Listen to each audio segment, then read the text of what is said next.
জানতে হবে। প্রবীণ কুমার আছে।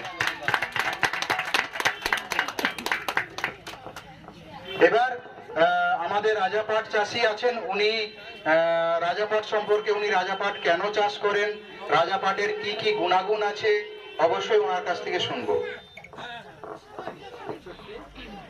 হ্যালো। রাজা পাট ধরেন অন্য পাটের থেকে একটু হাইটে উঁচু হয়, আবার গায়ে কাটা থাকে না, এমনি সার কম লাগে, অন্য পাটের থেকে একর প্রতি 2 থেকে 3 কুইন্টাল বেশি হয়, মানে গায়ে কাটা থাকে না রাজা পাটের। ফলন বেশি। ভালোই বলে দিয়েছেন উনি যেটা বলছেন, আরো একটু ভালো করে বলুন, মানে খোলসা করে কত বছর ধরে করছেন? আমি 4 বছর ধরে করছি রাজা পাট।